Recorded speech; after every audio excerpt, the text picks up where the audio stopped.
আজকেতে আমি হাদিস মোতাবেক চুল কাটবো। আসসালামু আলাইকুম হুজুর। ওয়ালাইকুম আসসালাম, বসেন। সেক্রেটারি সাহেব, আপনি তো অনেকদিন পর আমার দোকানে আসলেন। বলেন ভাই, আপনার কি করাবেন? আপনার তো চুল দাড়ি সব ঠিকই আছে, কি কাটবেন? আমার দাড়িটা কেটে ক্লিন শেভ করে দেন।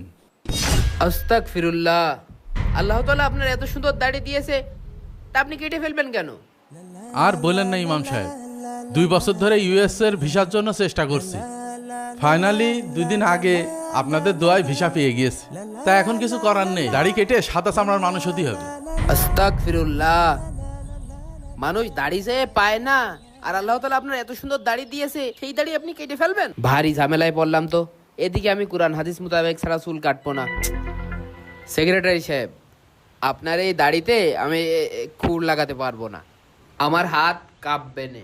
আপনি একটু কষ্ট করে ওই দোকান থেকে একটু দাড়িটা শেভ করাই নেন। আরে ভাই, আপনি সেলুন দিয়েছেন চুল দাড়ি কাটার জন্য, আর এখন বলছেন আপনি দাড়ি কাটতে পারবেন না। আপনি মানুষজন ডেকে নিয়ে আসে অপমান করার জন্য সেলুন দিয়েছেন, ফালতু কথা। সেক্রেটারি সাহেব, আমার কথাটা শোনেন। আপনি রাগ করবেন না, আমার এই সেলুনে আমি কোরআন হাদিস মোতাবেক চুল দাড়ি কাটার চেষ্টা করি। আপনি আমার চুল দাড়ি কাটানোর নিয়ম শিখান না? আপনি আমাদের জায়গায় দোকান দিয়ে আপনি আমার দাড়ি কাটতে পারবেন না? আপনার কিভাবে 12টা বাজাতে হয় আমি দেখছি। সেক্রেটারি সাহেব, ও সেক্রেটারি সাহেব, রাগ করেন না রে ভাই।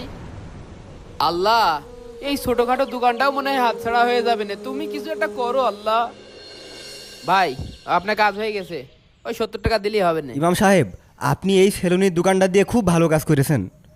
মসজিদে ইমামতি করার পাশাপাশি সারাদিন তো বসেই থাকি, তাই ভাবলাম যে একটা ছোটখাটো ব্যবসা শুরু করি, তাই এই ব্যবসা।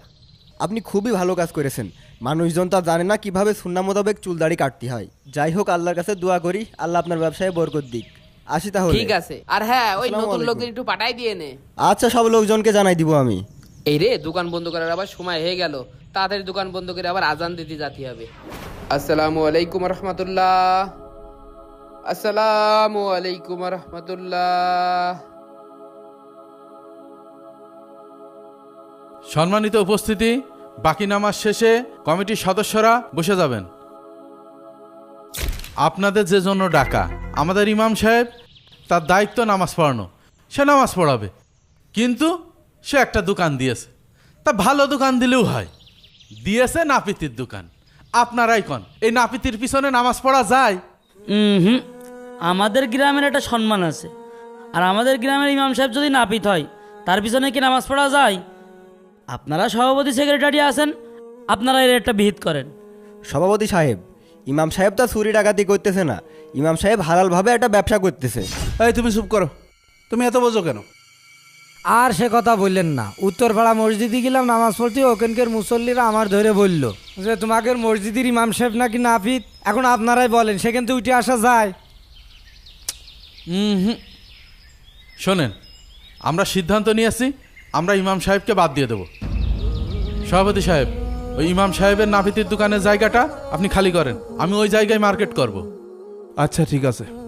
আজকের মতো এই কথাই থাকলো, তাহলে চলেন যাই। আচ্ছা ঠিক চলেন। আছে। না, উঠে পড়ি। চাকরিটা এইভাবে চলে যাবে? আসসালামু আলাইকুম হুজুর। ওয়ালাইকুম আসসালাম। কি অবস্থা, কাজ কাম নেই নাকি? আর কাজ কাম, মন মিজাজ ভালো না ভাই। কেন, কি হয়েছে? মসজিদে ইমামতির চাকরিটাও থাকছে না, আর এই জায়গাটার দোকানটাও থাকছে না রে ভাই। তা তো যাবে আপনার দোষে। আপনি ইমাম মানুষ, আপনি মসজিদে নামাজ পড়াবেন, ছেলেবেলে পড়াবেন, আর কোরআন হাদিসের কথা বলবেন। তা না, আপনি ইমাম মানুষ, আপনি নাপ্তির দোকান দিয়েছেন। নাপ্তির পিছনে মানুষের নামাজ হয়? কেন ভাই, যারা নাপিত তারা কি মানুষ না যে তাদের পিছনে নামাজ হবে না? সারা মাস নামাজ পড়িয়ে মাস শেষে দেন মাত্র 4000 টাকা। ভাই, 4000 টাকা দিয়ে এখনকার দিনে কি হয়? নিজে খাবো না নিজের বাপ মার কাছে পাঠাবো, না নিজের পড়াশোনার খরচ চালাবো? আর ভাই, হুজুরের কোনো কথাই কওয়া যায় না। উচিত কথা কলে মা ওই বেজার হয়। হ্যাঁ, এই শোনেন, আমাদের ইমাম সাহেবের যে নাপিতির দোকান আছে, আজকে ওই নাপিতির দোকান উচ্ছেদ করব। সবাই আমার সাথে চলেন। হ্যাঁ চলেন, দোকান আজকে ভেঙে চুরে গুঁড়ো করে ফেল দেবো। কি ব্যাপার, আজকে কোনো খদ্দের টদ্দের আসছে না? বুঝলাম না। আরে, ওই জায়গায় আজকে কিচ্ছু রাখা হবে না, ওই নাপিতির কত দোকান ইমাম উচ্ছেদ সাহেব? করে ওই জায়গায় কি ব্যাপার? মার্কেট করব। এই তো দেখছি আমাদের মসজিদের মুসল্লি সব।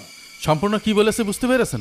হ্যাঁ হ্যাঁ, বুঝতে পারিস। এই ইমাম সাহেব, ইমাম সাহেব এদিকে আসেন। বেরিয়ে আসেন। আসসালামু আলাইকুম। শোনেন ইমাম সাহেব, আপনি অনেক ব্যবসা করেছেন, আজকের পর থেকে এখানে আর ব্যবসা করার দরকার নেই। এই জায়গা ভেঙে সেক্রেটারি সাহেব মার্কেট বানাবে। এই মসজিদে ইমামতি করেন, আবার নাপিতগিরি করেন, লজ্জা করেন আপনার? আপনারা মুরব্বী মানুষ, বেয়াদবি মাফ করবেন। আমি মসজিদে ইমামতি করার পাশাপাশি একটা ছোটখাটো ব্যবসা করছি। আমি তো কোনো চুরি ডাকাতি করছি না। আপনি একটা সেলুনের দোকান করেছেন, তা সেক্রেটারি সাহেব এসেছে ক্লিন শেভ করতে, আপনি তার শেভ করে দেননি কেন? সভাপতি সাহেব, উনার জন্যই আমার আজকে ফ্লাইট মিস গিয়েছে। আমি একটু হালাল ভাবে ব্যবসা করে খাতি যাচ্ছিলাম, কিন্তু আপনাদের জন্যই আমি হালাল ভাবে ব্যবসা করে খাতি পাচ্ছি না। দেখেন ইমাম সাহেব, একদম ঠিকভাবে কথা বলবেন। আমরা আপনাকে কিভাবে হারাম খাওয়ালাম? হারাম হচ্ছে কিভাবে বুঝতে পারছেন না? না, এদিকে আসেন। আমার সেলুনে লিখে রাখেছি এখানে হাদিস মোতাবেক চুল দাড়ি কাটা হয়। এখন আপনি এখানে এসে কচ্ছেন যে আমাকে ক্লিন শেভ করে দেন। শোনেন ভাইয়েরা, আল্লাহ রাসূল সাল্লাল্লাহু আলাইহি ওয়াসাল্লাম বলেছেন যে তোমরা দাড়ি ছেড়ে দাও, গোপ ছোট করো। এখন আপনি যদি আমাকে দিয়ে এই হারাম কাজ করান, তাহলে তো আপনার গুনার ভাগীদার আমি হয়ে গেলাম। এইভাবে তো ভেবে দেখিনি। ইমাম সাহেব তো ঠিক কথাই বলেছে। হ্যাঁ, ইমাম সাহেব ঠিক কথা বলেছে। ইমাম হয়ে নাপিতগিরি করবে না? যত সব ভণ্ড। নবীর সুন্নাত দাড়িকে যারা ভালোবাসেন তারাই এই ভিডিওটা শেয়ার করবেন।